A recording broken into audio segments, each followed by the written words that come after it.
Une partie, on va parler de l'atterrissage maintenant. L'atterrissage sur la Lune. Alors, on parle de l'atterrissage sur la Lune. Je voulais juste vous donner un petit peu une idée de comment exactement ça se passe. Donc, je vais parler d'un atterrissage où on n'atterrit pas directement. On va d'abord se mettre en orbite autour de la Lune pour pouvoir bien viser. Et ça, c'est pour pouvoir bien viser et aller exactement à l'endroit où on veut. On se met en orbite autour de la Lune à environ 100 km, comme vous pouvez voir sur ce schéma-là. Et quand on est en orbite de la Lune à 100 km, on a quand même une vitesse d'environ 1,6 km par seconde. Donc, on va très, très, très, très vite. Et on va devoir ramener cette vitesse à zéro grâce à des moteurs. On se rapproche quand même de la Lune. La première étape, on se rapproche quand même de la Lune. Et on arrive, en fait, on essaye de viser un point au-dessus à peu près du site d'atterrissage où on veut aller, à 15 km. Et là, seulement là, on va commencer à activer nos moteurs. Donc, vous voyez un peu sur ce dessin-là, on commence à activer les moteurs et on commence à faire, dans le système sur lequel je travaille, on commence à prendre des images en fait de la Lune. Et ça, c'est des simulations vraies qu'on a faites. Et on essaye de repérer en fait les cratères à la surface de la Lune. Et à l'intérieur du satellite, on a aussi une base de données de cratères qu'on connaît d'autres missions. Et on va faire en fait un comparatif. Et en matchant en fait ces cratères avec le comparatif qu'on a à bord, on va être capable d'avoir une position absolue de notre atterrisseur par rapport à la surface de la Lune. Ah, mais c'est le même principe qu'un senseur stellaire? Exactement, Corentin. C'est exactement le même principe. On n'est pas en train, en fait, de suivre des étoiles, mais on suit des caractéristiques du terrain, en fait. Mais alors, du coup, c'est applicable comme technologie que si tu as déjà été à cet endroit-là, quoi.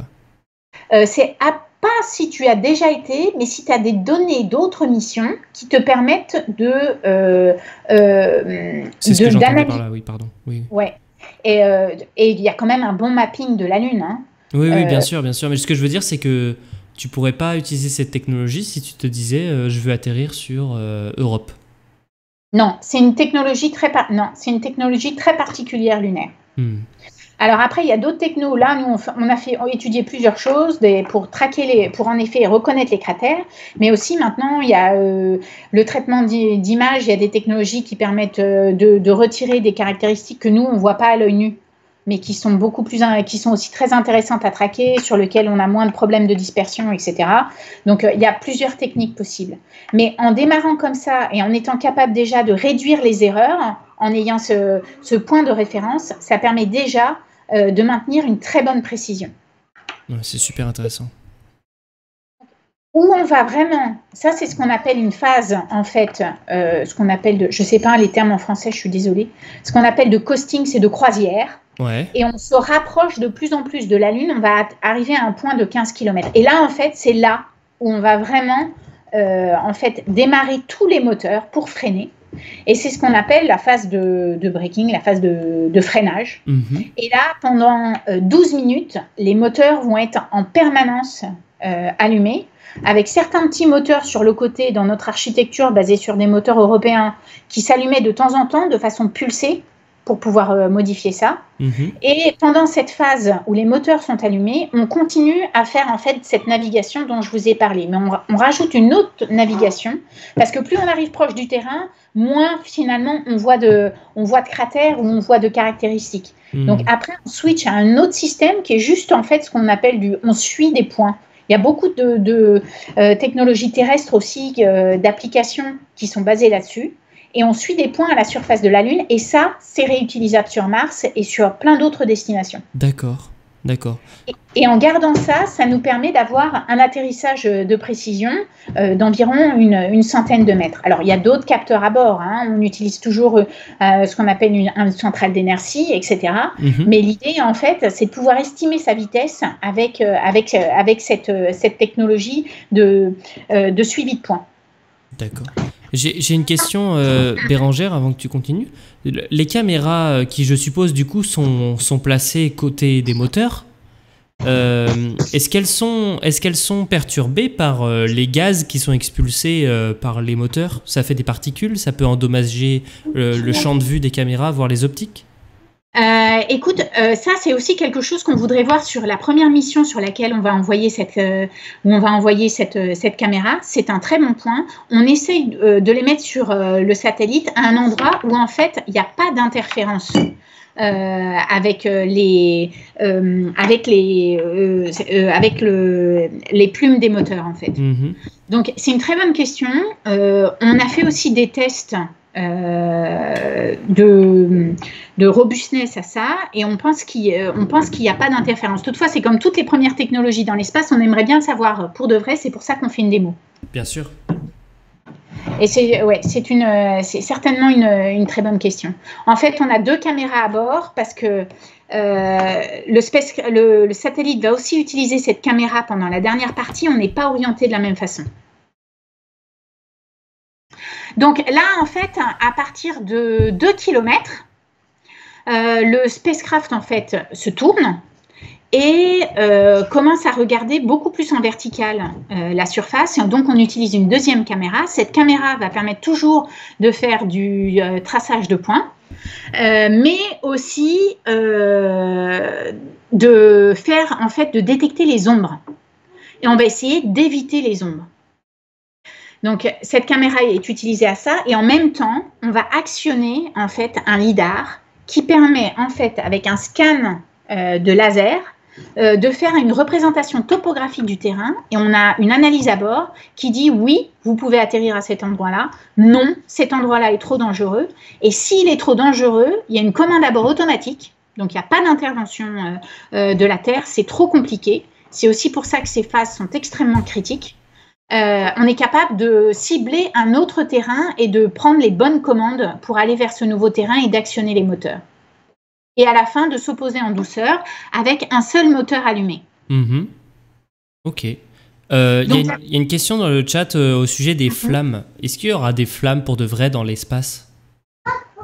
Oui, il y aura des flammes. Oui, il y aura des flammes. Oui, il y aura des flammes dans l'espace. Oui. Ouais. Il y a une éjection. Et d'ailleurs, il y a beaucoup de questions sur. On essaye en effet de trouver des traces de volatiles et tout ça. Il est important de caractériser ces flammes de façon à pouvoir distinguer ces résidus de ce qui est vraiment présent à la surface de la Lune. D'accord, ok. Pour pas avoir pour pas interpréter de mauvaise manière ce que tu es en train de voir, quoi. Exactement. Alors, Auré qui nous demande, mais est-ce que ces particules peuvent gêner les caméras? Il y a des effets de réfraction avec les gaz chauds, notamment, mais en fait, en général, pour toutes les optiques, si tu veux, Auré, tu as toujours une contrainte de décontamination des particules, et notamment quand tu fais des télescopes spatiaux, tu essayes de toujours éviter que quand tu fais des manœuvres d'orbite, déjà tu essayes d'éviter d'avoir des petits propulseurs à gaz froid, parce que ces particules qui sont ensuite éjectées, elles restent dans l'environnement orbital autour de ton télescope, et elles peuvent se coller sur les miroirs et impacter tes mesures, oui, tout à fait. Alors, je dois aussi mentionner, il est clair que la Chine développe des systèmes similaires, certainement sur la détection de hasard et tout ça. Si on regarde les vidéos d'atterrissage, on voit qu'à un certain moment, la plateforme s'arrête un peu. Et je pense qu'ils regardent notamment avec un lidar. Et donc, ces technos-là sont aussi basés sur lidar, avec interaction avec les flammes des moteurs, etc. Et d'après les études qu'on a fait, c'est tout à fait possible. Et c'est aussi une question de où le mettre correctement sur le spacecraft. Ouais, je vois. Sur le satellite. Ouais, bien sûr. Et là, moi, j'avais une question sur l'image que tu es en train de montrer. Au moment où tu allumes tes moteurs quand tu es à 1,63 km par seconde, là, tu as quand même déjà une idée d'une ellipse ou d'une ligne dans laquelle tu peux atterrir selon une certaine distance, parce qu'une fois que tu as allumé tes moteurs, tu peux plus faire marche arrière, quoi. Enfin, c'est terminé. Tu peux soit atterrir plus près, soit arrêter tes moteurs et continuer un peu plus longtemps à une orbite plus basse et atterrir un peu plus loin, mais tu as choisi une ligne, quoi. Tu as choisi une direction. Mais le point de non-retour, il est là, en fait. Non, pardon, excusez-moi. Le point de non-retour, il est là quand on commence à lancer tous les moteurs à plein régime. Parce qu'après, on ne peut plus remonter. Ça prendrait trop de fuel pour remonter. Donc ça, c'est le point d'engagement. À partir de là, on ne peut plus remonter. Et déjà là, si on s'aperçoit qu'il y a un problème entre ce point-là et ce point-là, il faut quand même avoir une bonne réserve de fuel pour remonter et attendre de nouveau là. Bien sûr. Ouais. Et après, il y a des problèmes d'instabilité d'orbite, comme on a discuté un peu avant, comme a fait remarquer un des internautes. Tout à fait. Donc, c'est des phases très critiques, comme dans tous les atterrisseurs, où quand il y a vraiment un point qu'on ne peut plus, sur lequel on ne peut plus revenir, et il n'y a plus d'intervention possible. Tout est lancé, tout est en automatique. Ce qu'il faut voir aussi, c'est que la détection d'erreur n'est pas facile. Donc, quand quelque chose se passe mal, il n'est pas toujours facile d'analyser. Ça peut prendre beaucoup de temps d'analyser pourquoi. Parce que aussi, la communication pendant ce temps-là est quand même limitée. Les antennes ne sont pas orientées. C'est des moments très dynamiques. Dans un environnement vibratoire aussi très important. Vous avez tous mentionné donc l'interaction entre ces capteurs visuels et les flammes, mais il y a aussi un environnement vibratoire très important quand on allume tous ces moteurs. Donc tout ça, ça doit être validé et ça doit être vérifié. Et c'est le boulot des ingés. D'accord. Ouais, c'est super passionnant. Et Auré nous demande, est-ce que vous prévoyez du coup assez de carburant pour faire une deuxième tentative au cas où? Alors, ça amène quand même beaucoup de robustness à la mission. De faire comme ça. C'est ce qu'on avait prévu sur la mission européenne sur laquelle je travaillais. Et ça demande pas mal d'études pour voir quelle orbite prendre. Mais c'est en effet une approche beaucoup plus robuste pour être sûr de quand on arrive à ce qu'on appelle le Power Descent Initiation ici, on a bien tout vérifié et on est sûr qu'on peut partir. Mais on ne peut pas toujours se le permettre. Ouais. Et là, dans le cadre de Luna 27, vous l'êtes permis ou pas? Je crois que dans le cadre de Luna 27, les Russes ne le feront pas. D'accord.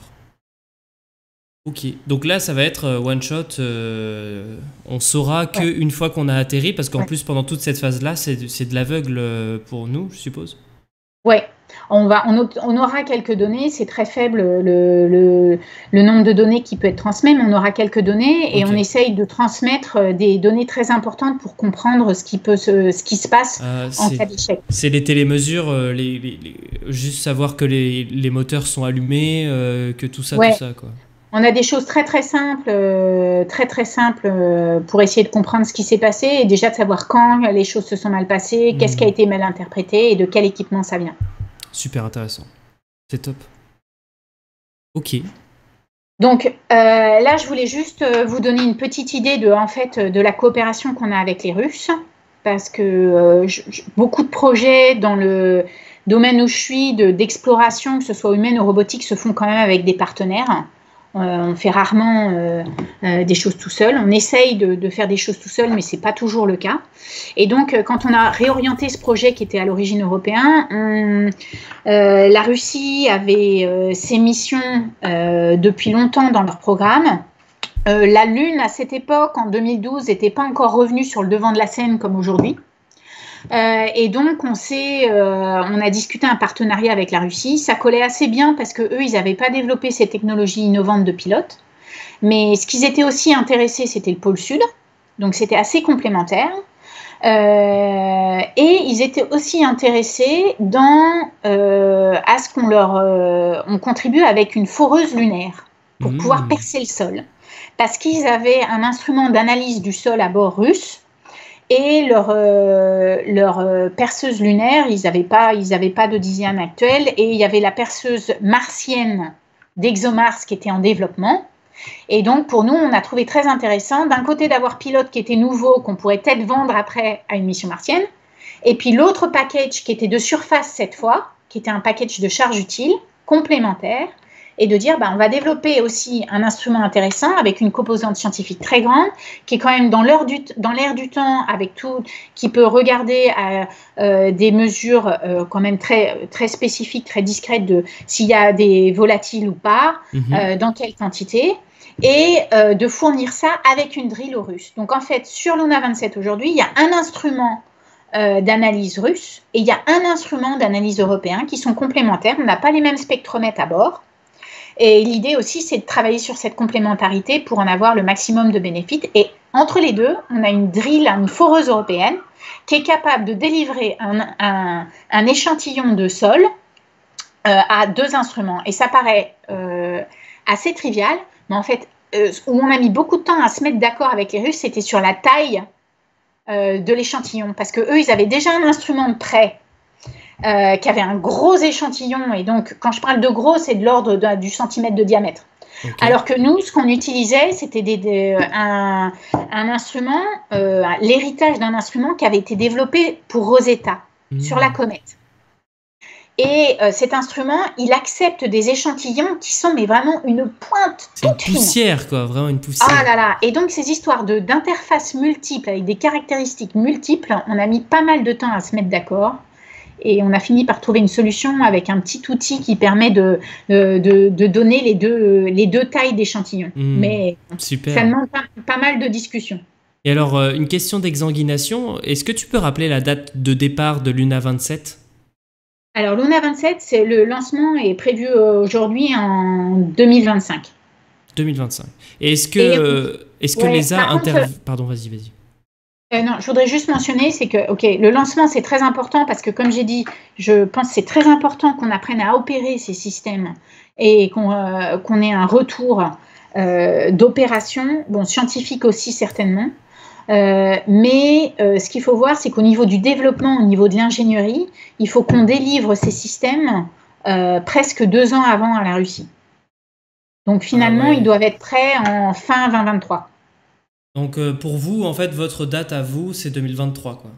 Ouais, notre date à nous de livraison du modèle de vol, c'est la fin de 2023. Vu qu'on est, je dirais, un partenaire junior sur Luna 27.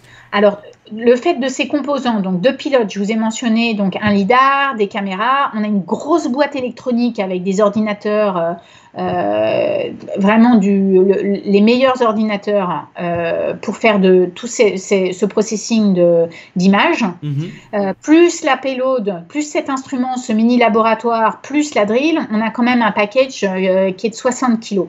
Ce qui représente quand même une masse assez importante pour ce type d'atterrisseur et qui est intéressante en opportunité de vol. Pour rappel, il n'y a que 2 payloads, 2 charges utiles sur cet atterrisseur. C'est 2 charges utiles européennes ou il y a aussi des charges utiles russes? Non, il y a aussi beaucoup de charges utiles russes. On est la seule charge utile non russe. Il y a Pilote et il y a Prospect qui est non russe, c'est européen aussi. Oui, c'est ça. Donc, l'ESA a 2 payloads. Je pense qu'il y a peut-être 1 ou 2 autres payloads européennes nationales, mais c'est tout.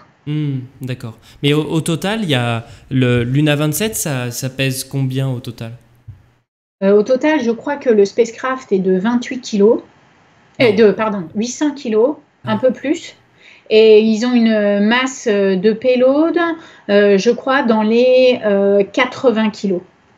Ouais, c'est pas mal, 10%. On est mieux que le rapport 3 tonnes 60 kilos que tu nous avais dit avant. Hein. Mais 3 tonnes, c'est avec le fuel, hein. C'est au décollage. Là, je parle de masse sèche. Par contre, ça m'amène sur un concept intéressant des Russes qu'ils ont utilisé depuis les années 50 et 60 et que je peux vous montrer là. Je vous ai mentionné qu'en fait, comme il y avait beaucoup de fuel, il y a aussi beaucoup de tanks, de réservoirs pour contenir ce fuel. Et ça pèse très lourd. Bah ouais. Ce que les Russes ont développé, c'est des réservoirs qui amènent aussi de la rigidité structurelle. Donc, ils combinent 2 fonctions dans un équipement. Et ils gagnent pas mal. Et ils utilisent ça pour beaucoup de leur... c'est, disons, l'approche russe de réutiliser ça sur beaucoup de types de véhicules spatiaux différents. C'est aussi une approche qu'ils ont sur leurs lanceurs. Donc, et ça, nous, cette techno, on l'a pas. Ils fixent les pieds du lanceur sur des réservoirs. Non, c'est pas... Les réservoirs en eux-mêmes amènent de la rigidité structurelle à la plateforme. D'accord. Alors que sur nos satellites à nous, sur nos atterrisseurs, on a à mettre des réservoirs, mais en plus, on doit mettre des panneaux, on doit renforcer pour être capable de résister aux vibrations et aux environnements mécaniques du lancement. C'est intéressant comme concept, hein. C'est pas mal. Alors, tu disais 800 kg en masse sèche. Mais une fois Ouais. qu'on met le carburant, tu as une idée de combien ça pèse, tout ça? Au décollage, ça doit être c'est dans les mêmes ordres de grandeur que ce que j'ai mentionné, 3 parce tonnes. que il lance aussi sur Soyouz en fait. Ah ouais. Il lance sur Soyouz depuis Baïkonour? De Vostokhnny. Vostochny, d'accord, ok. Ouais. Super, d'accord. Donc, en fait, on est dans le même à peu près ratio, 3 tonnes, Ouais, 80 kilos de charge on utile, est quoi. dans le même ratio. Ils ont un peu plus de payload, je sais pas. Je pense que ça vient pas mal de ces aspects structurels. Et puis après, Hmm. ça dépend aussi beaucoup de ce qu'on compte comme instruments scientifiques, équipements à bord, etc. Donc, Mais il pour y a un petit envoyer peu- 80 kilos de science sur la Lune, il faut envoyer 3 tonnes depuis la Terre. ouais. C'est déjà bien optimisé. Et c'est très opti. Donc, bon. Ok. Ok. C'est clair Bah, que. sur Mars, c'est pas beaucoup mieux, hein. Bah non, c'est clair, ouais. Bien sûr. Bien sûr, J'ai bien pas sûr. les ratios en tête, mais c'est accéder à la surface, ça coûte cher sur tous les bilans d'ingénierie. Hmm. Bien sûr. Et alors, Donc, mhm. donc ESA en Luna 27 2025 et Luna 28 2027. Luna 28, on a eu des premières discussions, mais je pense que l'idée quand même, c'est déjà de réussir à travailler et à coopérer sur Luna 27. On a une petite Hmm. expérience sur Luna 25. Ok. En fait, on va voler la caméra justement de navigation sans qu'elle donne des données à la navigation de l'atterrisseur, mais juste apprendre une campagne d'image qui va nous permettre en fait de comprendre les propriétés optiques, d'être sûr qu'on a les bonnes propriétés optiques pour tester nos algorithmes. D'accord, super. Donc elle va pas donner des inputs au système de navigation, elle n'est pas interfacée au système de navigation, mais Non. par contre, elle va vous envoyer des mesures à vous. En fait, l'idée, c'est qu'on va récupérer toutes les images et j'ai beaucoup insisté sur la vérification et la validation de ces systèmes qui sont trop compliqués, très compliqués dans des environnements qu'on ne connaît pas beaucoup, avec beaucoup d'incertitudes. L'idée, c'est qu'on va utiliser ces images et qu'on va faire tourner nos bancs avioniques et nos simulateurs avec de vraies images. Ah, tu Et peux ça montrer d'ailleurs fait les simulateurs, je sais que tu as une slide là-dessus. Ouais, ça fait toute la différence, ça. Et c'est quand même. Alors, il existe d'autres images de la Lune et tout, mais ce qu'il faut voir, c'est que cette caméra d'atterrissage, elle est quand même développée spécifiquement pour être une caméra d'atterrissage avec un champ de vue très précis, très spécifique, avec une performance dynamique aussi très spécifique. Elle est développée pour ces algos, finalement. Super intéressant. Et on va voir, du coup, tu as une slide, je crois, sur les. Voilà, cette slide-là, ce que j'allais dire sur les simulateurs et les bancs avioniques dont tu parlais. Ouais, alors je voulais surtout vous parler de cette photo-là. Bon, là, je vous ai déjà montré ça. Ça, c'est vraiment un résultat de simulateur qu'on fait. Donc, les photos, c'est pas très fancy parce que c'est des ordinateurs, c'est beaucoup de simulations, etc., de vidéos. Comme vous pouvez voir aussi ici, ça, c'est une carte d'obstacles qui est créée à bord. Et on voit en fait où sont les rochers, les pentes et les ombres. Et à partir de là, on décide quel site est le mieux pour le spacecraft. Ce que je voulais vous parler un tout petit peu plus, c'est de ça, parce que c'est des facilités assez particulières. Il y en a quelques-unes dans le monde. Il y en a, je dirais, plusieurs en Europe. Celle-là, je pense que c'en est une au Canada. On travaille avec une petite entreprise au Canada. Et ils ont cette facilité où en fait on a un bras robotique et au bout, vous ne pouvez pas bien voir, mais on met là-dessus le lidar ou la caméra et on reproduit à une échelle beaucoup plus petite l'approche du terrain lunaire. Et ce qui est très compliqué dans l'approche de vérification de ce type de système, c'est qu'il faut le faire de l'altitude dont je vous ai montré à 15 km jusqu'à l'atterrissage. Il faut le faire dans des conditions dynamiques vibratoires. On n'arrive jamais à représenter tout d'un coup. Donc, il faut faire des petits morceaux un petit peu partout de vérification, être sûr qu'on n'a rien oublié, et à la fin pour pouvoir conclure que le système va marcher avant de le lancer. Et alors, cette image, elle est fixe, là. C'est ça? Cette image de la Lune, elle est fixe? Alors, cette image de la Lune, c'est reproduit pour essayer de... Il y a un revêtement particulier pour donner certaines conditions optiques. Mais ce qui bouge et ce qui reproduit la trajectoire, ce qui est commandé par un software, c'est le bras ici. Et ce bras est actionné. Et vous voyez, il y a un rail là. Donc, il bouge sur le rail et il a aussi des degrés de liberté au bout et ici. C'est des bras qui sont utilisés dans l'industrie, en fait. Et il permet de reproduire cette trajectoire. C'est une des facilités possibles. On fait aussi des tests sur hélicoptère, des tests sur drone. Beaucoup des technos dont je vous parle ce soir, de navigation, ont des applications, ou même, je dirais, nous, on pourrait être une application de choses développées dans le cas des drones. Et c'est vrai dans l'industrie. Ouais, d'accord. Et alors, quelle est la précision de la carte, nous demande Solfra. Là, on voit genre, là, c'est des cratères de quelle taille? Je suppose que c'est un peu ça le... Là, les cratères, je ne saurais pas dire exactement comme ça, mais on est très très haut. Donc les cratères c'est plusieurs dizaines de kilomètres pour sûr. D'accord, ok. Plusieurs dizaines de kilomètres. Ce qui est très compliqué dans ce genre, je ne sais pas si c'est exactement la question, mais c'est la calibration de toute cette facilité de test pour être sûr de mesurer qu'on est au bon endroit, etc. est très compliqué. Oui, ça ne m'étonne pas. C'est à l'ESTEC, ça? C'est aux Pays-Bas? Non, c'est pas à l'ESTEC. Il y en a une au Canada, il y en a une en Espagne, chez GMV, et il y en a une au DLR à Brême. D'accord. Et à l'ESTEC, ils ont aussi monté une facilité comme ça, mais on essaye aussi d'utiliser ce qu'ont développé nos industries. Ok. Bah, c'est super intéressant, hein. C'est fou. Donc voilà. Très sur bien. Le landing. C'est tout ce que tu voulais rajouter sur cette slide? Ah, ben voilà, on voit la petite caméra. Alors oui, ça c'est la caméra d'atterrissage qu'on a développée. Vous voyez ici, c'est le modèle de vol. Donc j'en suis très fière. C'est pour ça que je suis contente de participer ce soir parce que j'espère pouvoir communiquer quelque chose sur l'ingénierie et ce que ça représente, alors que c'est pas aussi facile de communiquer là-dessus que sur la science ou des choses comme ça. Mais ça, c'est beaucoup d'efforts et d'analyse, etc. pour développer un équipement comme ça. À l'intérieur, il y a beaucoup d'électronique sur la partie que vous voyez en bas. L'optique est en haut. En fait, cette caméra, on l'a développée déjà dans l'idée de pouvoir l'utiliser sur Mars. Donc, on l'a qualifiée en fait pour pouvoir l'embarquer aussi aux radiations sur une mission martienne. On a dedans, pour ceux qui connaissent, un FPGA, qui est le dernier cri du FPGA pour les applis spatiales, qui s'appelle un RTG4. Et ce qui a été difficile, en fait, c'est de pouvoir le solder sur une carte électronique parce qu'il a plus de 1000 petites pattes. Et donc, souder ça pour être sûr que ça résiste, pour être sûr que ça résiste aux environnements et tout ça, ça a été un challenge. Et je pense qu'on a une belle caméra, mais c'est une caméra spatiale. Donc, ça a un certain prix. C'est pas une GoPro. Donc, après, on peut aussi avoir d'autres approches, etc.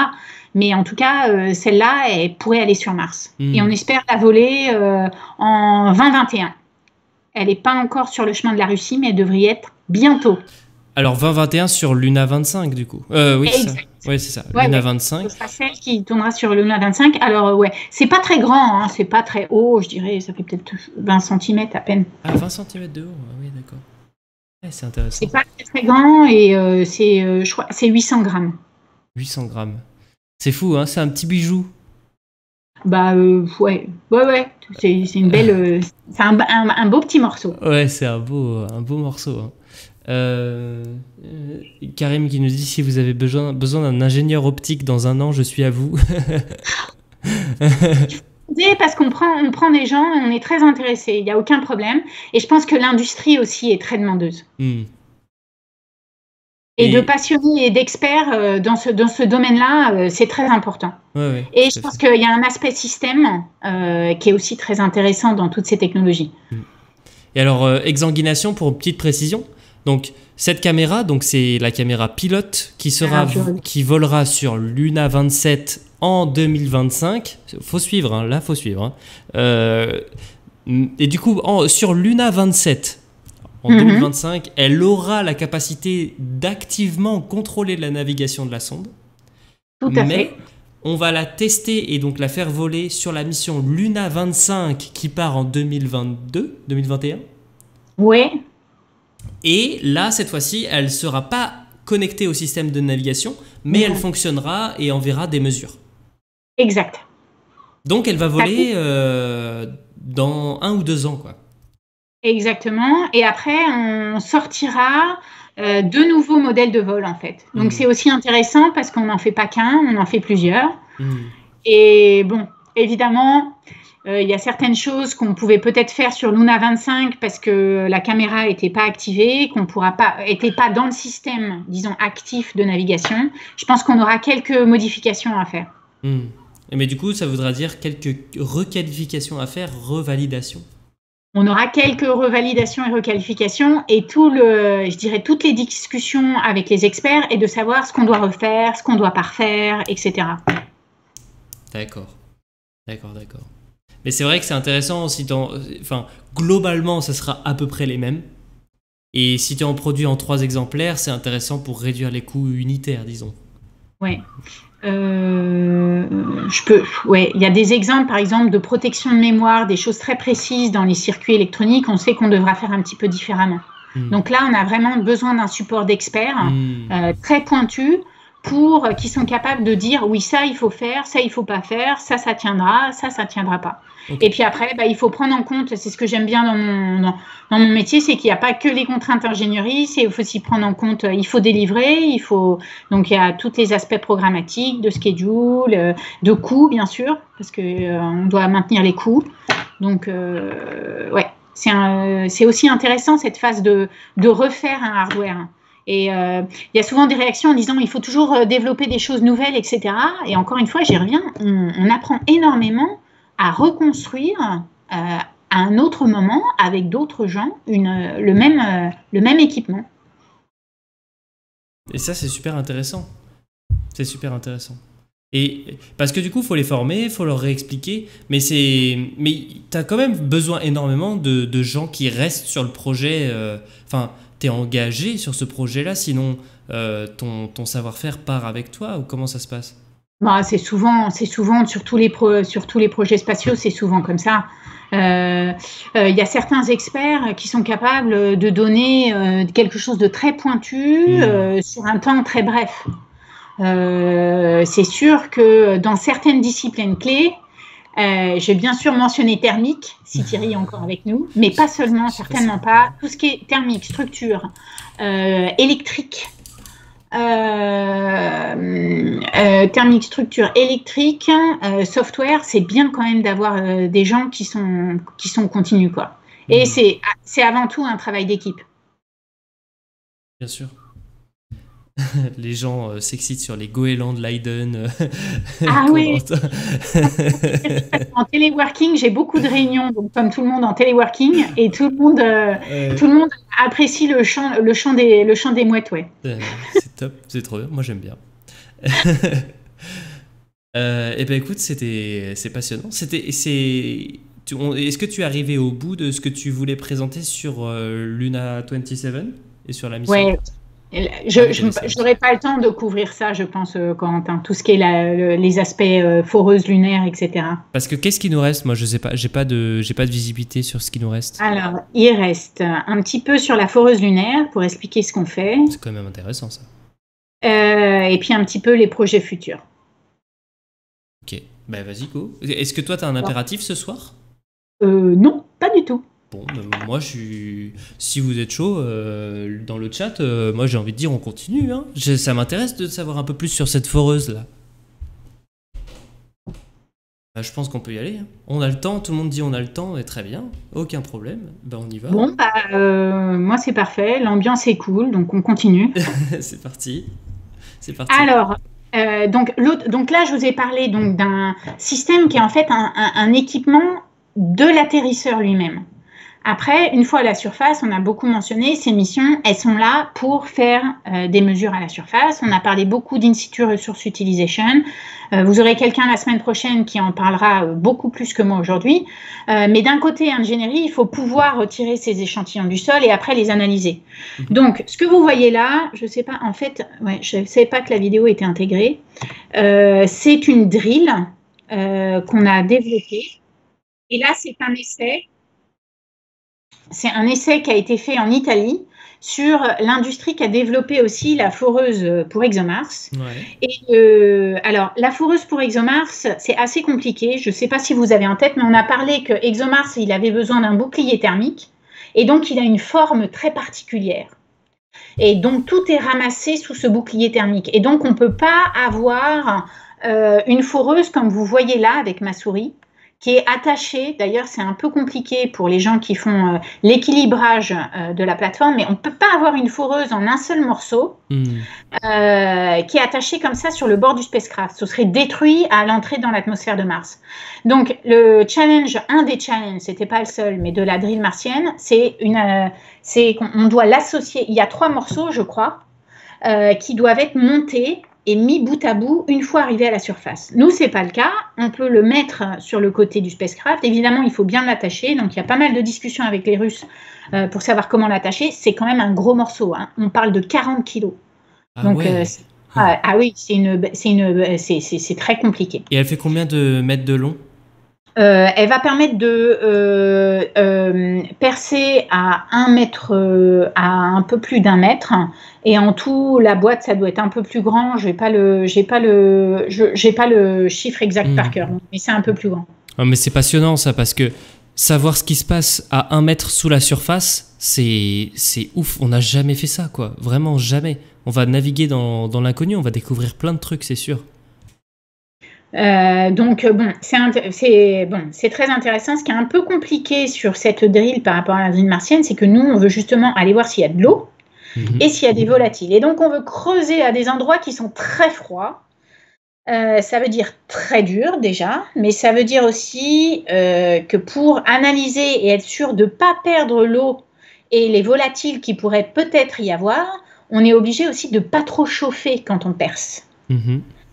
Et ça, c'est très compliqué à analyser parce que ça demande quand même, ce qui est intéressant dans cette grille-là, c'est que ça demande de comprendre la modélisation du sol lunaire, comment les modèles en fait thermomécaniques mais aussi chimiques des volatiles qui pourraient être présents. Donc, on a une forte implication d'une équipe scientifique pour les mesures scientifiques de l'instrument, mais pas seulement, pour aussi comprendre quelles sont les caractéristiques du sol lunaire et comment les modéliser pour pouvoir valider que la drill va bien garder, préserver les volatiles quand elle perce. C'est un juste milieu entre...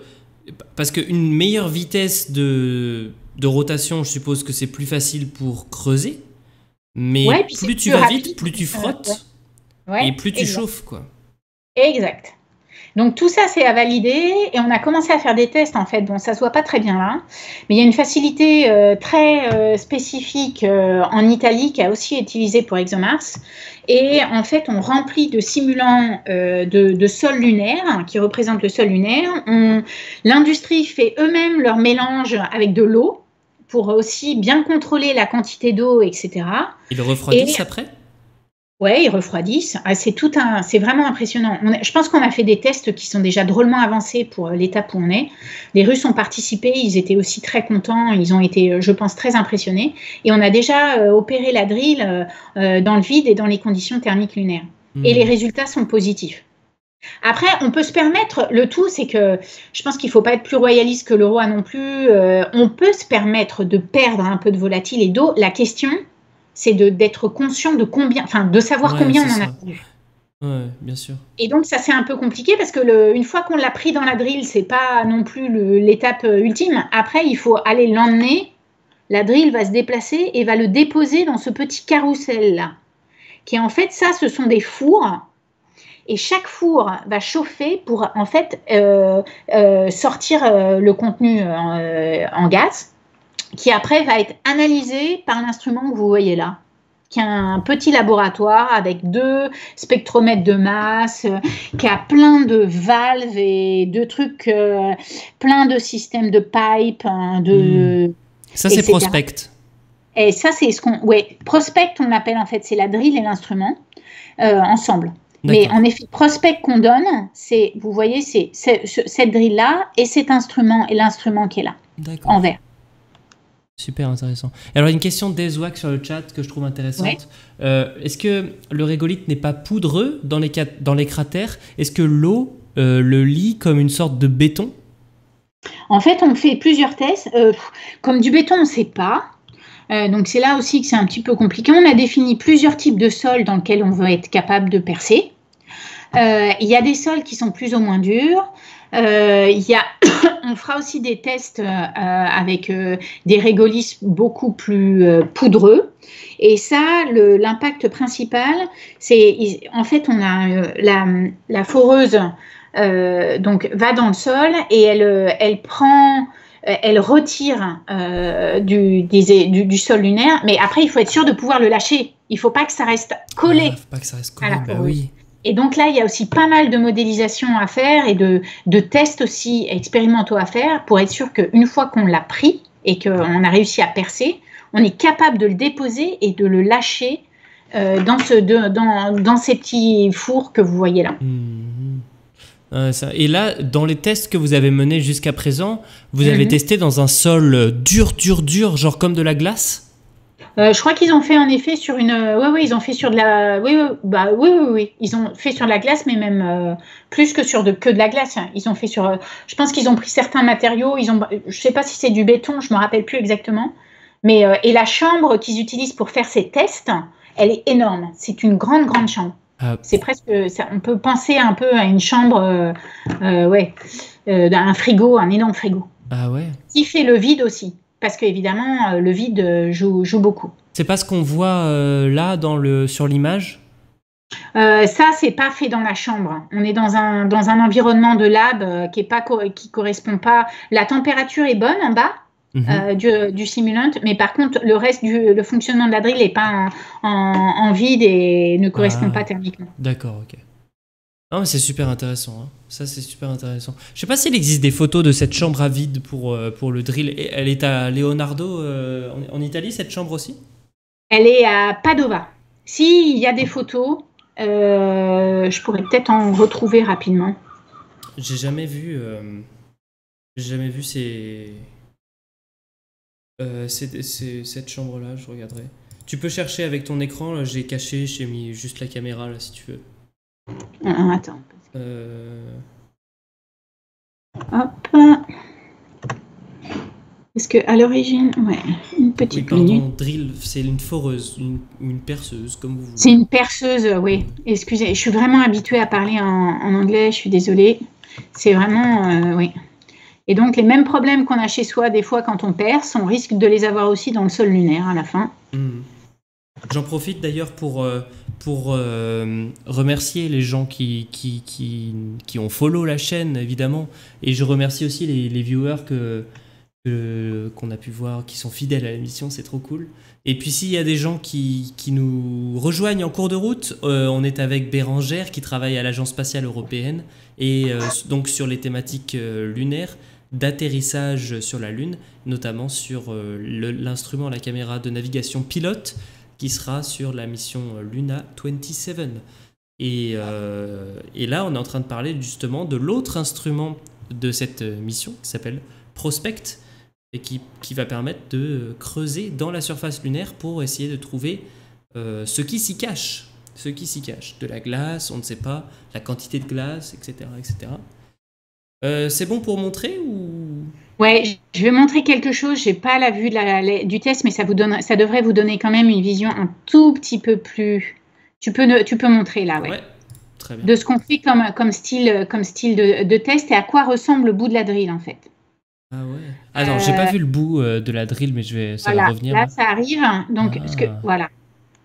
Et donc là, c'est les carousels. On a aussi testé en fait comment on était capable.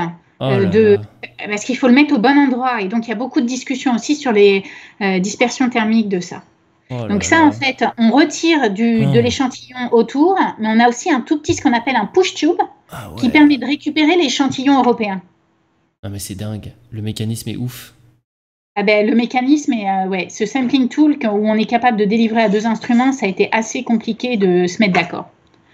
Donc, après, il faudrait que je recherche l'autre photo de Padova. Donc, attends, une petite minute. Si tu peux encore cacher mon écran, je vais juste regarder si je le trouve directement sur le web. C'est impressionnant, sérieux, c'est impressionnant ce truc-là. Donc, un mécanisme. Donc, si on résume, on a une drill qui fait 1 mètre de haut, elle tourne, elle creuse dans la glace. À l'embout, il y a de la poussière qui vient se loger. Elle En sort fait, du trou, Mhm. elle se tourne, elle se déplace vers les petits échantillons, elle pousse le tube interne pour faire s'échapper la petite poussière, l'échantillon tombe dans un petit four. Là, le four est chauffé et analysé avec des spectromètres, spectrographes, Ouais. je connais jamais ce nom, des spectros, Des spectromètres. des spectromètres, et ensuite on analyse les particules qu'il y a à l'intérieur. C'est ouf. Tout à fait.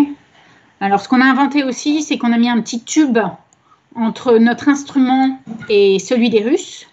Comme ça, au cas où, s'il y a quelque chose qui se passe mal, etc., on peut échanger ce qu'on a récupéré entre les deux instruments. Attends, Donc, entre les deux instruments, c'est-à-dire? entre l'instrument russe et notre instrument à nous. Au cas où, par exemple, on avait un problème dans notre instrument, on pourrait envoyer les gaz directement à l'instrument russe. Qui eux aussi ont des spectromètres. Oui. D'accord, ok. Donc en gros, c'est si les spectromètres ne marchent pas. Par contre, tu as un problème là si ta drill ne marche pas. Exact. On a un problème si la drill ne marche pas. Ça, c'est sûr.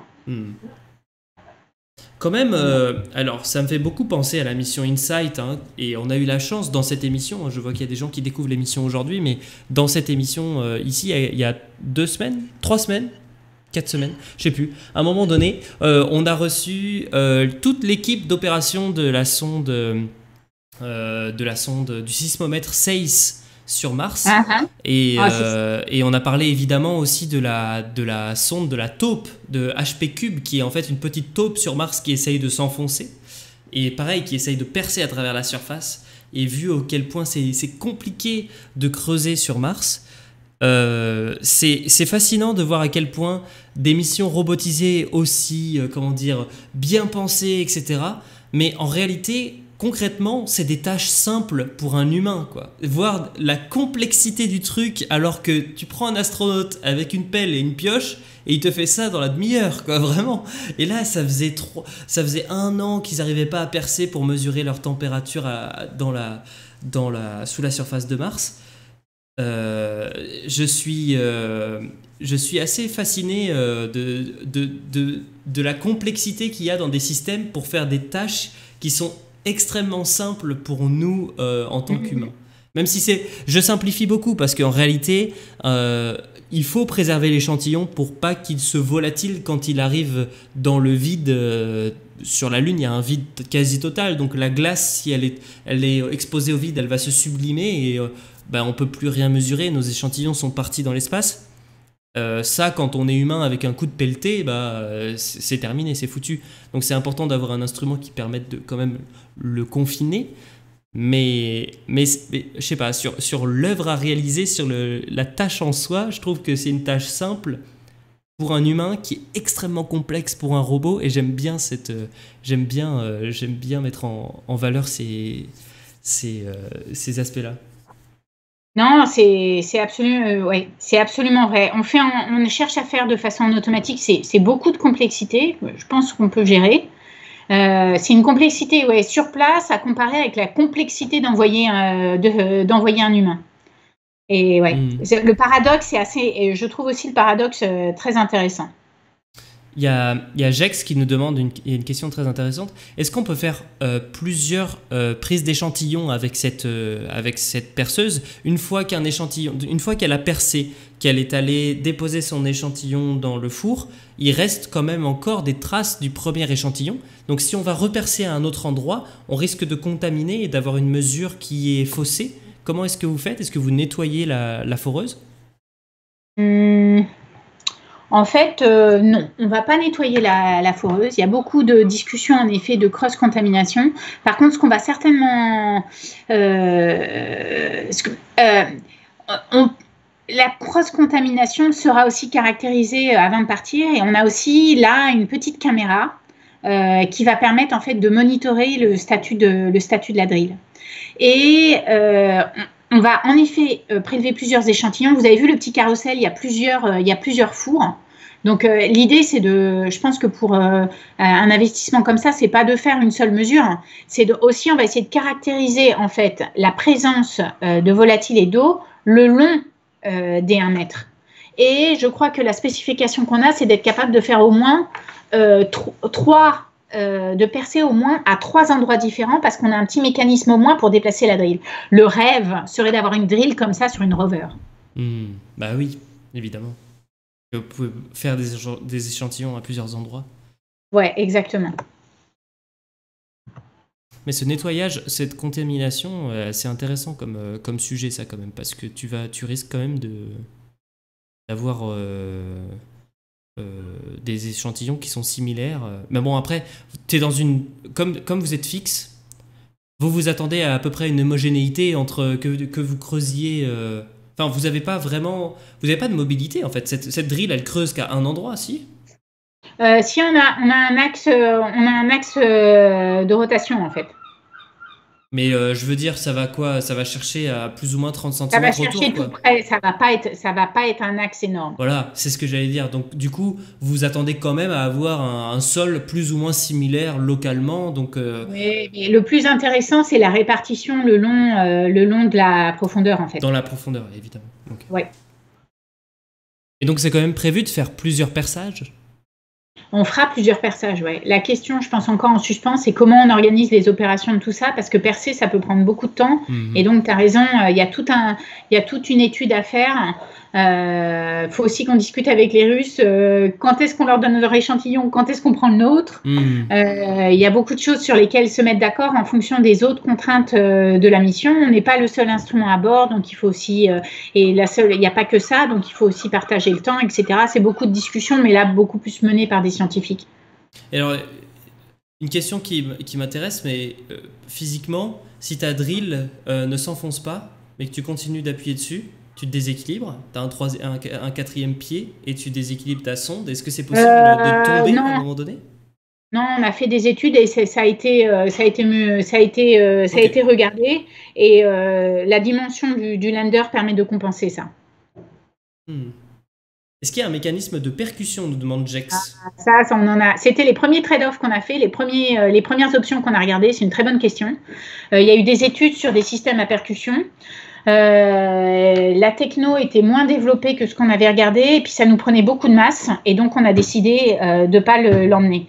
Mais je pense que ça aurait été intéressant de l'emmener pour percer des terrains glacés comme on est en train de discuter et qu'on est en train d'essayer d'investiguer en fait. Ouais. Ok. Bah écoute, tu peux remettre en plein écran si tu veux. J'ai remis ton écran, sauf si tu avais trouvé quelque chose. Ouais, j'ai pas retrouvé l'image que je voulais. Je suis désolée. Elle est dans une de mes présentations et je peux pas la retrouver pour l'instant. Non, c'est pas grave, pas de souci. Je te l'enverrai, Corentin. C'est pas grave. Ok, je la tweeterai. Pas de souci. Hop. Donc, oui, ça c'est beaucoup plus scientifique. On a, en effet, toute une équipe de scientifiques avec nous et peut-être l'ESA est responsable de cette charge utile et de la drill. Donc, c'est pas un institut national qui le donne. C'est nous qui définissons les spécifications. Donc, ça marche pas, disons, comme une mission scientifique de l'ESA où chaque agence peut contribuer par un instrument. Comme c'était lié à un objectif d'exploration, recherche de ressources potentielles, etc., on a décidé de le garder sous un contrôle, disons, plus important de l'agence. Ok, d'accord. Tu peux repasser en plein écran si tu veux, Bérangère, il n'y a pas de souci. Ouais. Ok, c'est très intéressant, c'est super intéressant.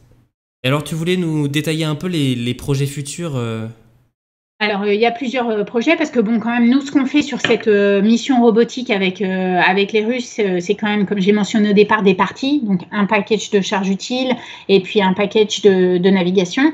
On espère apporter beaucoup au bénéfice de la mission, mais c'est quand même c'est pas une mission européenne. Donc, il y a quand même des contributions très importantes qui sont plus au niveau, je dirais, système ou même satellite entier. Donc sur la gauche, là, vous voyez le Orion, le vaisseau Orion qui participera aux missions Artemis. Donc là, c'est la partie habitée avec les astronautes. Là, c'est le module en fait de service qui est développé par l'ESA. Donc l'Europe est un acteur majeur du retour vers la Lune. On entend beaucoup parler du projet Artemis, du retour de la NASA vers la Lune. L'Europe fait la moitié du vaisseau, quoi. Fait la moitié du vaisseau de transport, et ce vaisseau de transport ira à ce qu'on appelle au Gateway, qui est une station spatiale plus petite, prévue plus petite pour l'instant que la Station spatiale internationale, cette fois-ci en orbite autour de la Lune. D'accord. Et donc, on a délivré déjà des modèles de vol de ce module de service-là qui doit être intégré par la NASA aux États-Unis. Et Airbus, d'ailleurs, Airbus a déjà signé contrat pour 3 modules de service. Oui, il y a 3 modules de service, d'autres sont aussi... L'idée, c'est d'être un partenaire, je dirais, récurrent. Évidemment, il y a beaucoup de spécifications qui sont liées au vol habité, etc. Donc, il y a des contraintes de sécurité très importantes sur ce véhicule. C'est un gros programme, hein, et c'est très important. C'est un programme pas seulement intéressant pour faire partie de la mission, juste pour faire un programme lunaire, c'est important pour pouvoir envoyer des astronautes européens sur la Lune, parce qu'en participant au programme Artemis, on a une justification de dire on va prendre un siège ou 2 sièges sur telle et telle mission Artemis, et donc avoir des Européens qui marchent sur la Lune d'ici les années 2030. Oui, tout à fait. Donc, il y a cette partie-là. On va aussi contribuer avec un module de cette station qui s'appelle iHab. Et le but, en effet, c'est de pouvoir avoir des astronautes européens, ou bien à bord de cette station, ou même, pourquoi pas, certainement à la surface de la Lune. Oui, bien sûr. Et c'est très intéressant parce qu'on a le module iHab, donc un module d'habitation sur la LOPG qui viendra dans une deuxième phase. La LOPG va d'abord être construite avec des modules américains, et donc un module européen iHab ensuite, et puis encore après un module qui s'appelle Esprit pour le refueling. Je sais pas le dire en français, ce truc-là. Je sais pas comment on dit, mais en gros pour transférer du carburant d'un vaisseau à l'autre. D'un vaisseau à l'autre, et aussi avec, je pense, des terminaux de communication et d'autres sous-systèmes. Ravitaillement, merci le geek, bienvenue. Ravitaillement, oui, merci. Donc ça, ouais, c'est quand même, c'est une grosse, c'est la continuation, je dirais, de la Station spatiale internationale vers la Lune. C'est une étape plus loin. Et on regarde en parallèle aussi, des collègues sont maintenant à une étude de mission pour voir si aussi l'Europe pourrait contribuer avec l'ATV, donc ce qu'on a contribué à l'ISS, mais cette fois-ci de façon lunaire, donc un atterrisseur de cargo logistique. Vous voyez là la taille. On ne parle pas du tout de ce que je vous ai parlé avant, on est à une échelle beaucoup plus grande. On parle d'1 tonne à 1,5 tonne de charge utile. Et on ne parle pas que de charge utile scientifique, évidemment, pour ce tonnage-là. On parle aussi de logistique, on parle, pourquoi pas, de petites infrastructures, on parle de beaucoup de choses différentes. C'est pas envisagé que ce soit habitable pour le moment, hein? Pour l'instant, c'est pas envisagé que ce soit habitable. Je pense qu'il faut qu'on aille étape par étape. Déjà, atterrir cette charge utile, c'est déjà quand même important. Après, il faudra voir, tout est possible. Et non, Auré, il nous demande, est-ce qu'il faudra des lanceurs lourds? Là, non. Donc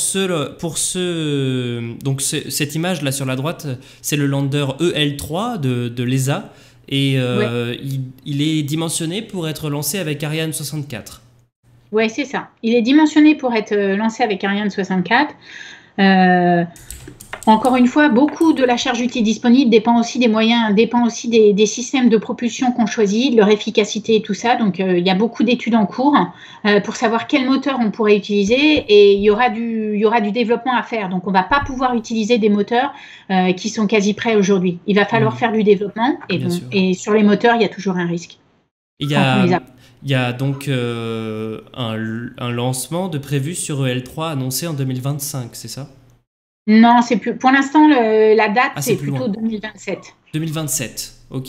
Ouais. Ok, ok. Et c'est challenging pour un lander de Ah cette ouais, non, taille. mais c'est clair, ouais. C'est clair. Est-ce que donc les technologies comme pilote pourraient être réutilisées pour un lander comme ça? Ah ben, on compte, oui, on compte, on en discute beaucoup avec les gens qui sont responsables des études et en effet, Pilote sera un des systèmes qui sera embarqué à bord. L'idée, c'est de pouvoir en fait ajuster Pilote à d'autres plateformes. On peut aussi le vendre à des atterrisseurs commerciaux, etc. Donc, on l'a toujours créé dans une perspective, je dirais, produit, de façon à développer des technologies de base et après à pouvoir changer les interfaces. Bon, c'est pas si simple au niveau ingénierie, mais quand même. Hmm. Non, mais c'est... Par exemple, pilote, on pourrait très bien considérer que la partie détection de hasard, par exemple. On n'est pas obligé forcément d'embarquer toutes les caméras, ou on pourrait faire aussi de la détection de hasard basée caméra, qui n'est pas facile, mais qui assure un minimum. Il y a beaucoup de façons de Hmm. penser le produit, de le redéfinir, Mhm. de l'adapter, de le rendre moins cher. Enfin, il y a plein de choses à faire. Ouais, ouais, bien Mais ce sûr. qu'il faut, c'est au moins voler une première version, et ça, c'est très important. Parce que, en fait, ce qu'on est en train de chercher, c'est de développer un savoir-faire. Oui, Donc, on est en train de développer un savoir-faire et puis il faut prouver que ça marche. Et quand on aura prouvé que ça marche, je pense qu'il sera beaucoup plus facile de convaincre et encore une fois, là, de créer le besoin. Parce que si le système existe, on peut l'embarquer. Quand il n'existe pas, qu'il faut payer la qualification, qu'il faut prendre le risque que ça marche pas ou voire même que, bon, on sait tous que le landing, c'est compliqué, ça pourrait... Là, c'est une autre histoire. hmm. Ouais, non, mais c'est tout à fait vrai. Tout à fait vrai. Non, Et en... il va y Mhm. avoir encore beaucoup de belles discussions. Parce que bon, c'est vrai qu'on a vu ce cercle où il y avait, je sais plus, 25 missions annoncées vers la Lune. Mais c'est encore des projets, il y a encore beaucoup qui sont encore sur papier, il y a encore beaucoup qui peuvent évoluer.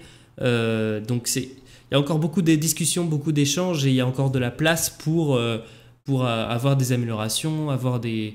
Et puis Ouais, ouais. je suis sûr et certain qu'avec les premières missions qui vont revenir vers le sol lunaire, les premières données qui vont tomber sur le pourcentage de glace ou des ressources ou la façon dont on atterrit, tu vois, des premières données de Mhm. pilote en 2021-2022, bah, beaucoup de choses vont changer. Je pense qu'il y a beaucoup de missions qui ont été conçues avec les données qu'on a aujourd'hui. Et puis dès qu'on va avoir des données affinées, on va pouvoir dire ah mais ça c'est peut-être pas une bonne option, ou, tu vois. Mhm. Non, mais tu as tout à fait raison. La situation, de toute façon, va évoluer et elle doit évoluer. Parce qu'on a des temps de développement et jusqu'au vol qui sont quand même longs. Donc, c'est obligatoire que la situation change et qu'il faille s'adapter, quoi. Hmm. Et c'est pour ça que cette perspective de voler, elle est très importante parce que sinon, le risque, c'est de développer, mais quand c'est prêt ou quand on le vole, il y a d'autres technologies qui sont arrivées et on ne vole plus les bonnes. Mhm. Ouais, tout à fait, ouais. Et donc, il faut développer quand même une agilité là-dessus et être sûr qu'à la fin, quand on met du temps à voler les choses, ce soit toujours les bonnes choses qui soient faites avec le meilleur investissement du budget possible.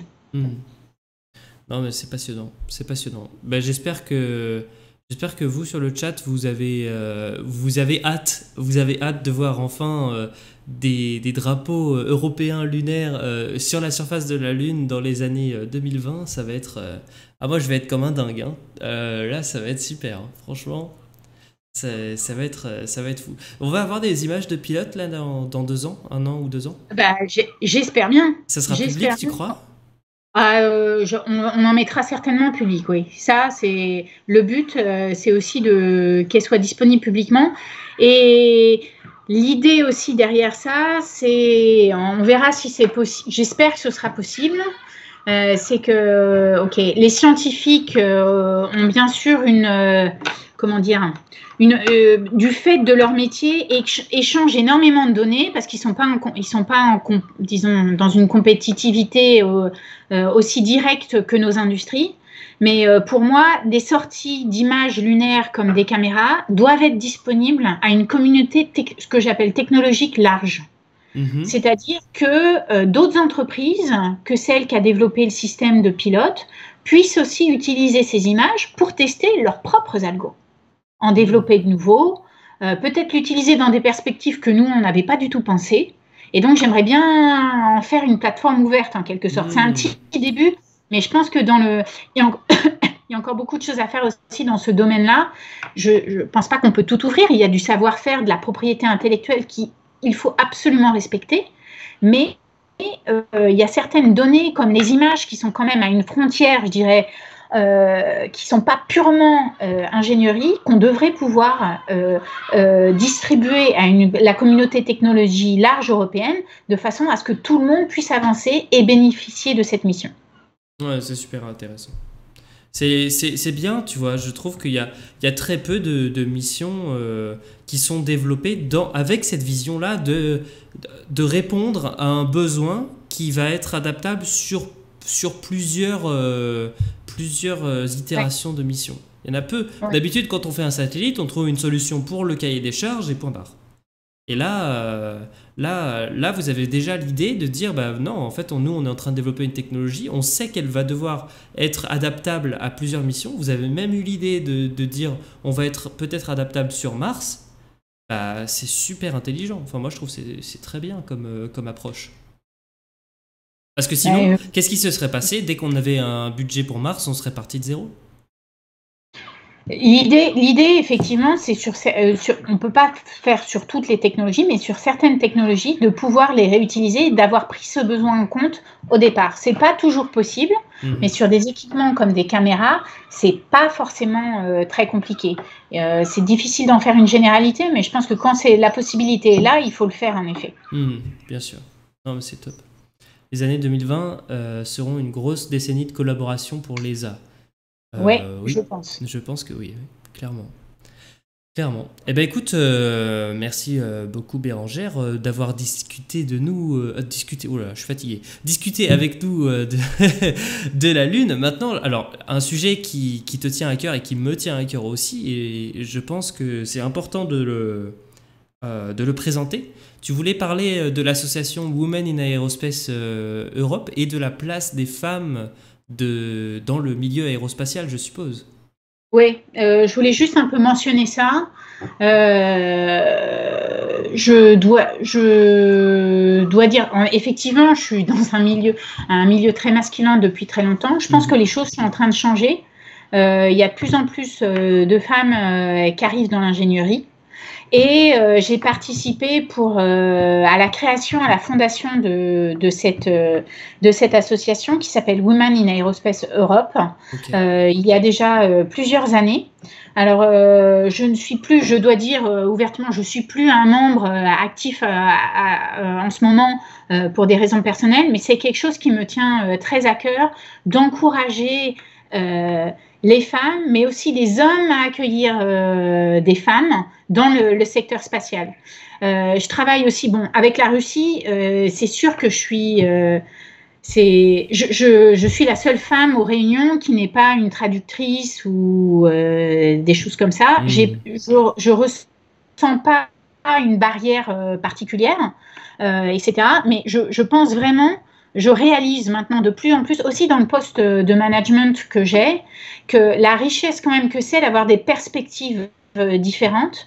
Et quand on a une équipe et aussi une ligne de management qui est à l'écoute de ces perspectives différentes, ça crée beaucoup de richesses, énormément de richesses dans les projets.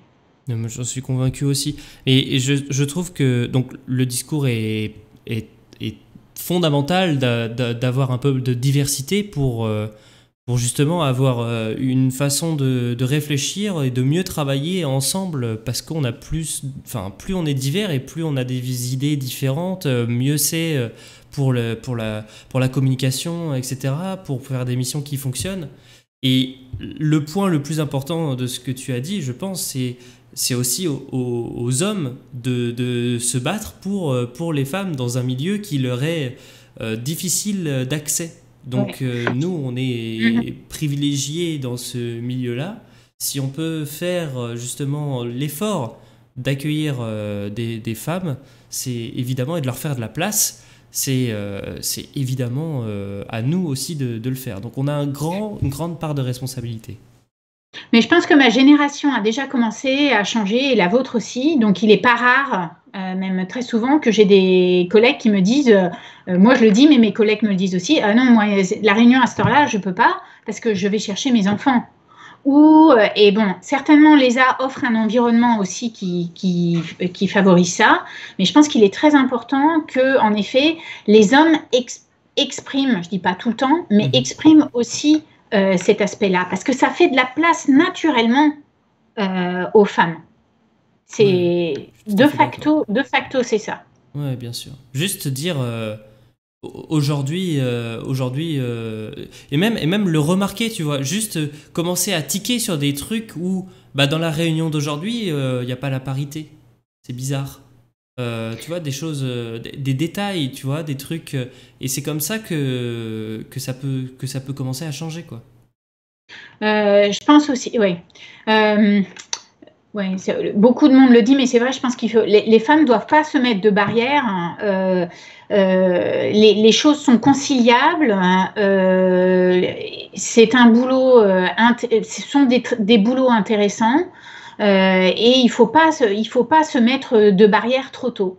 J'ai des exemples de collègues quand j'ai démarré qui ont complètement changé de voie finalement, et j'ai jamais vraiment compris pourquoi. Et cette histoire de la parité, c'est vrai. Je pense qu'on a quand même beaucoup de réunions, de boards pour approuver des choses, etc. Il faudrait avoir peut-être un peu plus de réflexe, de penser, pas d'imposer quelqu'un si on pense que ça va pas, mais c'est juste d'y penser, de dire j'ai pris cette personne-là que je connais bien, mais peut-être que tiens, cette femme-là, on n'a jamais essayé de travailler avec elle, peut-être que ce serait bien aussi. Et encore une fois, ça amène beaucoup de richesse sur l'approche. Et alors, est-ce que tu peux nous en dire un peu plus sur le rôle ou les actions que font Women in Aerospace ? Alors, Women in Aerospace Europe, ils ont des antennes locales, le plus souvent dans chaque pays. Et ils organisent. Les choses ont été un peu chamboulées là avec la crise ces derniers temps, mais il y a des réunions régulières d'organiser, il y a des conférences, il y a aussi beaucoup de networking aussi qui se passe, etc. Et leurs actions sont vraiment assez variées. Beaucoup de conférences et de coaching comme ça. Je vous encourage à aller sur le site si vous êtes intéressé de cette association. Je pense aussi qu'il y a vraiment une question de se remettre en question dans la famille aussi, dans le lien qu'on a avec nos enfants si on en a. Je pense que j'ai vu les choses beaucoup évoluer aussi avec mes collègues de la génération plus vieille que la mienne, quand ils ont eu leurs filles, qui se sont trouvés aussi confrontés à cette place de la femme dans le travail, parce qu'on est de plus en plus à vouloir travailler, à vouloir réussir au travail, à vouloir réussir à la maison, à vouloir réussir avec les enfants. Et il faut que ce soit partagé avec les hommes, compris par les hommes, tout en respectant, bien sûr. Pour moi, il est très important que ça doit être basé sur des preuves de compétences et de professionnalisme. Ouais, bien sûr. Mais alors, il y a aussi ce besoin, évidemment, de créer des exemples pour les générations futures. Et la question étant, comment est-ce qu'on crée des exemples si on n'a pas de gens déjà à montrer dans les métiers, et comment est-ce que les jeunes générations peuvent s'identifier à des profils qui leur ressemblent s'il n'y a pas de profil qui leur ressemble. Et donc, parfois, il y a des gens qui disent, et c'est une hypothèse qui est tout à fait retenable, de dire, finalement, c'est peut-être une bonne chose d'imposer, tant qu'on n'a pas la parité, jusqu'à un jour avoir assez influencé les générations futures avec des exemples, et ensuite ne plus avoir à imposer. Ouais, je pense que les choses sont vraiment en train de changer. Là, je vois à l'ESA récemment, il y avait un article. Il y a eu des recrutements de project managers, donc des postes à responsabilité pour des nouvelles missions d'Earth Observation. Il y a quand même 3 femmes qui ont été retenues et qui vont devenir project managers. Maintenant, je pense que le problème il faut quand même passer un certain seuil. en effet. Il faut qu'il y ait un certain nombre de femmes à des postes de responsabilité reconnus pour pouvoir montrer l'exemple. Et je pense que ça passe aussi, c'est vrai aussi par le recrutement, par des stagiaires et par aussi aider des jeunes à s'orienter, des jeunes femmes à s'orienter vers l'ingénierie et les sciences. Et d'ailleurs, à ce sujet-là, j'avais vu passer un article aujourd'hui que Magali Vessière, la directrice de ESA, la branche télécom ESA, a été remplacée par une autre femme, plus jeune, dont j'ai oublié le nom parce que c'est une news toute fraîche, je ne connaissais pas, je vais chercher dans les actualités. Elle s'appelle, je pense, j'ai vu aussi la news ce soir, elle s'appelle Élodie Viau. Élodie Viau, voilà, c'est ça. Je cherchais une photo, mais je la trouve pas. Et donc je pense que les choses sont certainement en train de bouger et il faut les encourager. Il ne faut pas pas dire non plus que c'est gagné, mais c'est quelque chose pour moi qui a pensé ensemble les hommes et les femmes. Bien sûr. C'est quand même incroyable que je trouve rien sur elle. Enfin, je tape Élodie Viau, il n'y a rien. Quand même directrice de ESA Télécommunications, quoi. Enfin. Alors attends. Je sais qu'il y avait un tweet de Yann Werner. Regardez dans les tweets. Voilà. Ah, j'avais mal orthographié son nom de famille. Viau, V-I-A-U. Hop. Je vous mets ça là. Regardez. Ça pourrait être une invitée pour la prochaine saison, Corentin. Ah bah ça serait super. Ça serait super. Ah mais il n'y a même pas sa photo. Oh, mais qu'est-ce que c'est que ça? Voilà, elle est là.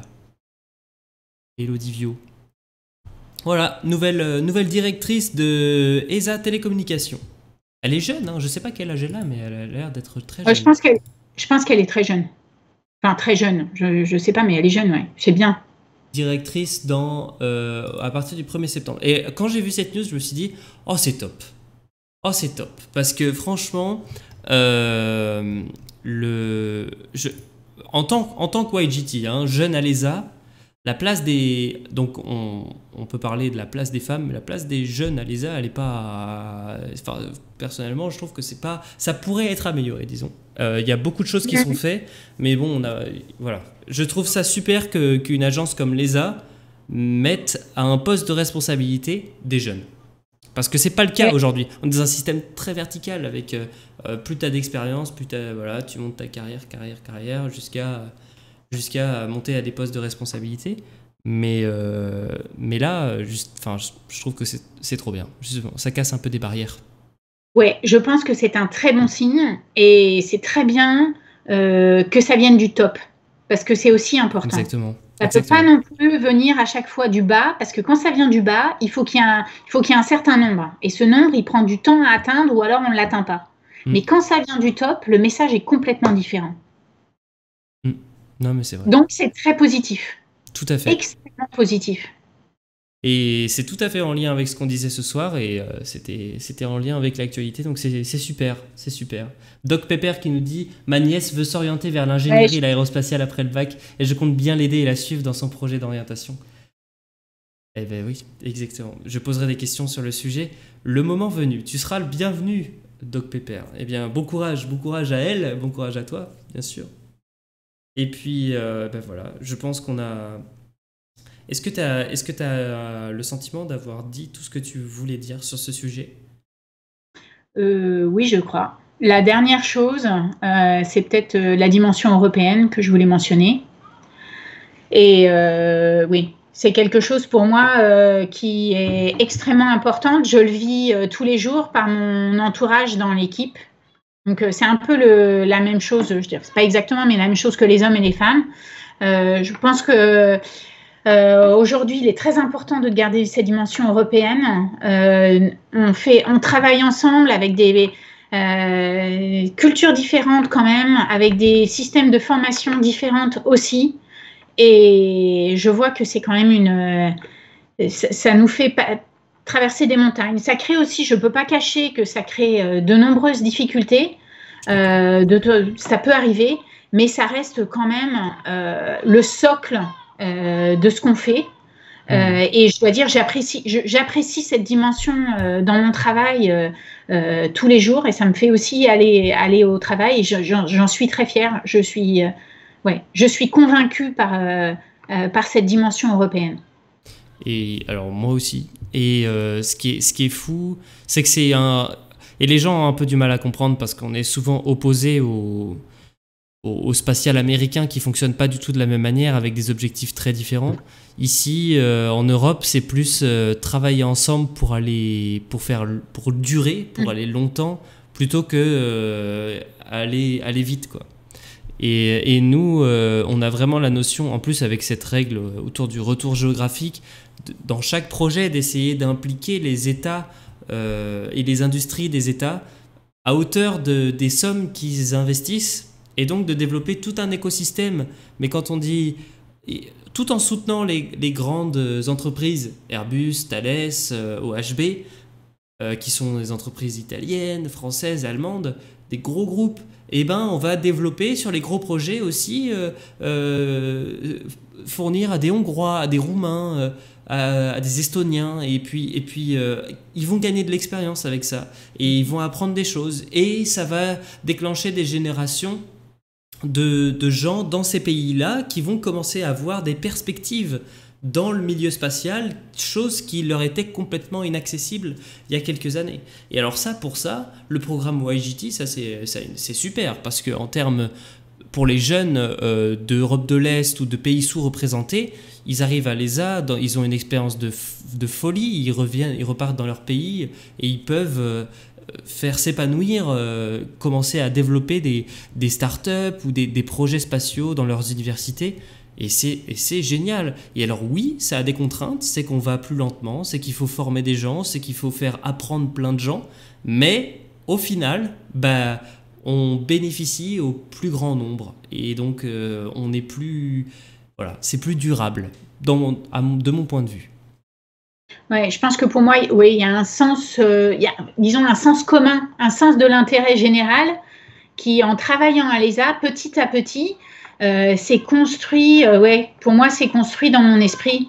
Et donc, j'ai du mal à... pour moi, c'est vraiment un raisonnement européen, et essayer de comprendre les intérêts de chaque pays, mais aussi de penser à l'intérêt général à l'échelle de l'Europe. Et ça, c'est très important. Et je me suis aperçue de ça parce qu'en fait, quand on a démarré le contrat de prospect, qui est quand même un contrat conséquent, même si on ne parle pas de prix d'une mission entière, mais en fait, on a été invité à la signature du contrat par Leonardo qui développe ça en Italie. Et quand ils ont organisé cet événement, ils ont invité tout le tissu local. Et toute l'implication territoriale que ça avait, on avait les gens politiques de la province, c'était on voyait que ça venait vraiment d'une implantation territoriale. Et ça, il ne faut pas le perdre non plus, mais c'est sûr qu'à l'ESA, on est dans une dimension différente. Et oui, moi, dans mon côté, personnellement, c'est une dimension que j'aime beaucoup. Ouais. Et c'est complémentaire, et il ne faut pas la perdre. Ouais, je suis tout à fait d'accord. Alors, Exorguidation nous dit qu'il y a des petites entreprises françaises qui sont aussi approchées par des grosses agences, NASA, JAXA, mais ça doit être pareil pour tous les autres pays. Tout à fait. Mais c'est vrai qu'on retrouve un peu cette dimension d'équipe, de collaboration sur des projets, plutôt que sur des projets internationaux aussi, je trouve. Sur les projets d'exploration principalement. C'est ce qui me plaît aussi dans cette dimension-là. Mais avec l'ESA, l'intérêt, c'est que il y a cette dimension-là sur tous les projets, quoi. Donc, non, mec, c'est passionnant. Voilà. Écoute, Bérangère, je crois qu'on a fait le tour. Hein. C'était super. Désolé, on est resté un peu plus tard que prévu. Mais écoutez, le chat était content. Moi, j'étais content. Toi, t'étais contente. J'ai envie de dire, tout va bien. Il n'y a aucun problème, quoi. Donc... Merci encore, c'était passionnant. Je suis ravi de t'avoir reçu. C'était une super émission. Et je te souhaite beaucoup de succès sur la mission pilote, évidemment, sur Luna 25 et sur Luna 27. On va suivre ça avec beaucoup d'attention, à mon avis. Mais écoutez, merci beaucoup. Les remerciements sont réciproques. J'ai passé un très bon moment et c'est vraiment un plaisir de voir aussi qu'il y a cet intérêt. Donc, merci, un plaisir. Merci à toi. Moi aussi, j'ai passé une super soirée. Je pense que c'est le cas de pas mal de gens. J'adore à la fin quand il y a... Ah, ça, c'est mon petit plaisir. Des pseudos qu'on n'a pas vu de la soirée, des gens qui écrivent un petit merci. Ah là là, qu'est-ce que j'aime ça. Merci beaucoup, Dridrien24. C'est top de voir des pseudos qui se réveillent. Et en fait, tu vois qu'en fait, il y avait des gens, mais ils n'étaient pas forcément dans le chat, mais ils regardaient et ils étaient juste spectateurs. Et c'est très bien comme ça, il n'y a pas de problème. Il y a de la place pour tout le monde. Exactement. Il y a de la place pour tout le monde. Exactement. Et tout. Exorguination te demande si tu as des réseaux sociaux sur lesquels on peut suivre ton travail, tes avancées, ou est-ce qu'il y a des réseaux sociaux pour suivre les avancées de la mission? Oui, c'est en développement, je suis en train de travailler, c'est pas encore comme je voudrais, mais je vais certainement mettre ça en place, c'est sûr. Super, super. Bah, tu nous tiens au courant, tu pourras me dire, je relayerai ça avec plaisir. D'accord. Ben, je te retiens pas plus longtemps, Bérangère. Merci encore, et puis à très bientôt. À très bientôt. Merci. Au revoir à tous. Bonne soirée, salut.